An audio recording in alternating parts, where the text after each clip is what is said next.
నమస్కారం. ఈరోజు మనము ఒక ఆసక్తికరమైన చారిత్రక విశ్లేషణలోకి వెళ్ళబోతున్నాం. శ్రీ వెంకటదాసస్వామి అలాగే సీతమ్మగారి మధ్యున్న అద్భుతమైన ఆధ్యాత్మిక బంధం గురించి మాట్లాడుకుందాం.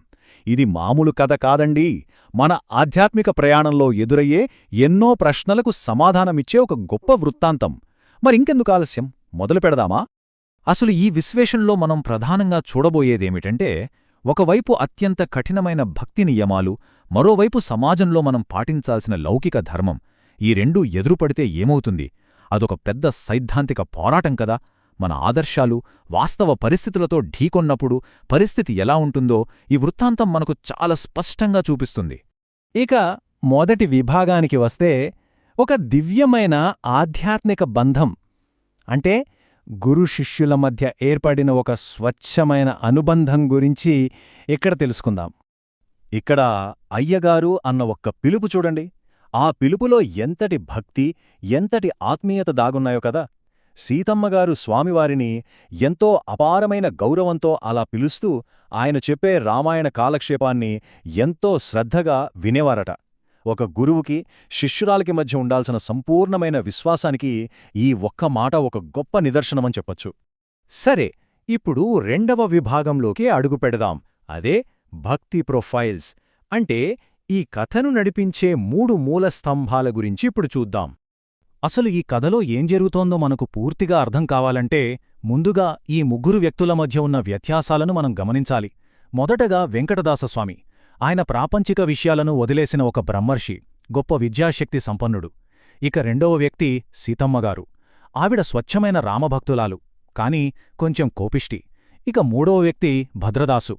మొదట్లో అంతగా జ్ఞానం లేకపోయినా స్వామివారి బోధనలతో ఒక నిజమైన భక్తుడిగా మారిన వ్యక్తి. ఈ భిన్నమైన వ్యక్తిత్వాలే మన కథకు అసలైన ప్రాణం. ఇక్కడ స్వామివారిని పరమహంస అని పిలుస్తున్నారు కదా. అసల ఆ పదానికర్థమేంటో కొంచెం లోతుగా చూద్దాం. పరమహంస అంటే ప్రాపంచిక కోరికలను, బంధాలను పూర్తిగా జయించిన ఒక అత్యున్నతమైన ఆధ్యాత్మిక గురువు. స్వామివారి ప్రశాంతమైన వ్యక్తిత్వానికి పదం అద్దం పడుతుంది. ఆయన ఈ లోకంలోనే ఉన్నా దానికంటే ఎంతో ఉన్నతమైన స్థితిలో ఉంటారు. ఆ ఆధ్యాత్మిక స్థిరత్వమే ఆయనను అందరికంటే ప్రత్యేకంగా నిలబడుతుంది. అదే సమయంలో సీతమ్మగారిని తులసీ కైంకర్య యోగిని అని వర్ణిస్తారు.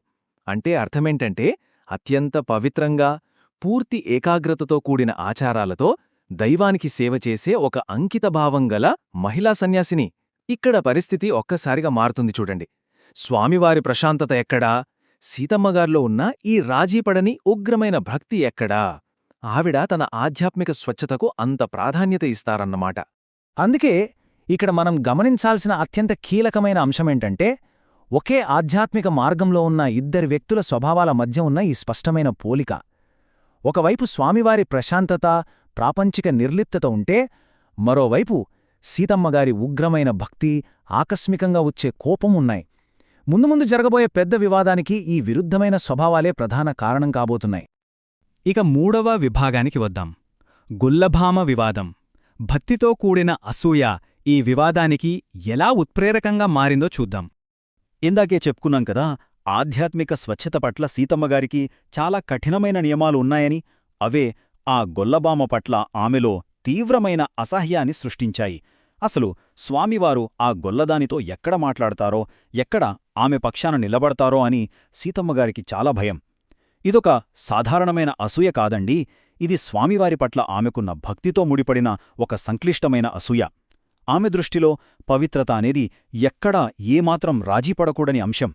అసలు ఆ వివాదం ఎలా ముదిరిందో మనం దశలవారీగా చూస్తే, ముందుగా ఆ గొల్లబామ దైవప్రసాదాన్ని తీసుకొచ్చింది. రెండవది, స్వామివారు ఆ ప్రసాదాన్ని స్వీకరించారు. ఇక మూడవ అడుగులో అది చూసిన సీతమ్మగారు పట్టరాని ఆగ్రహంతో అటూ ఇటూ తిరగడం ప్రారంభించారు.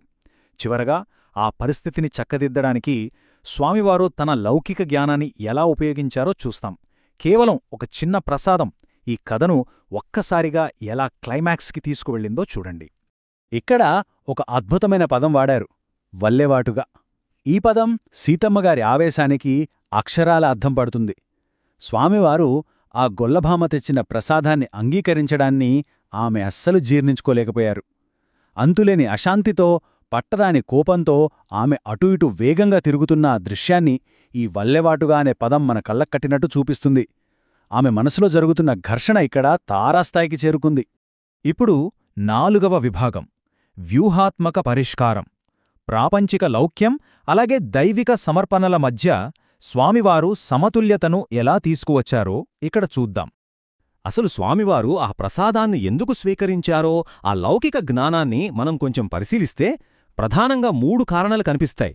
మొదటిది, ఒకవేళ ఆ ప్రసాదాన్ని తిరస్కరిస్తే లోకం ఏమనుకుంటుందనే భయం.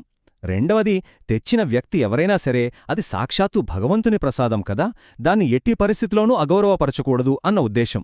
ఇక మూడవది, సమాజంలో ఒక సామాజిక సామరస్యాన్ని కాపాడాల్సిన అవసరం. ఇది కేవలం ఏదో ఒక ఆధ్యాత్మిక నిర్ణయం మాత్రమే కాదు, అత్యంత ఆచరణాత్మకమైన సామాజిక నిర్ణయం కూడా. ఈ సున్నితమైన సమతుల్యతను స్వామివారు సీతమ్మగారికి ఎంతో ఓపికగా వ్యూహాత్మకంగా వివరించారు. తన శాంతమైన మాటలతో ఆమెలోని ఆవేశాన్ని పూర్తిగా చల్లార్చారు. ఇక్కడ మనం గమనించాల్సిన విషయమేంటంటే, ఒక భావోద్వేగ ప్రతిస్పందనపై ఆధ్యాత్మిక జ్ఞానం ఎంత అద్భుతంగా విజయం సాధించిందో కదా. ఆధ్యాత్మిక మార్గంలో కఠినమైన నియమాలు అవసరమే కావచ్చు, కానీ ఈ లౌకిక ప్రపంచంలో వివేకంతో వ్యవహరించడం అంతకంటే ముఖ్యమని స్వామివారు నిరూపించారు. ఇక ముగింపుకొస్తే ఈ ప్రశ్నను మనందరం ఒకసారి లోతుగా ఆలోచించాలి. ఒకరి చెడు ప్రవర్తనను తిరస్కరించడం, అదే సమయంలో దైవిక సమర్పణలను, సామాజిక సామరస్యాన్ని గౌరవించడం, అసలు ఈ రెండింటి మధ్య మనం ఎలా సమతుల్యతను తీసుకురాగలం? ఇది ఈనాటికి ప్రతి ఒక్కరినీ ఆలోచింపజేసే ఒక విశ్వజనీనమైన పోరాటం. మన కఠినమైన ఆదర్శాలకు, వాస్తవిక ప్రపంచ పరిస్థితులకు మధ్య ఒక వంతెన నిర్మించడమే నిజమైన ఆధ్యాత్మికత అని ఈ వృత్తాంతం మనకు చాలా స్పష్టంగా బోధిస్తోంది. ఈ చారిత్రక విశ్లేషణను ఇంత శ్రద్ధగా విన్నందుకు కృతజ్ఞతలు. మరొక ఆసక్తికరమైన అంశంతో మళ్ళీ కలుద్దాం.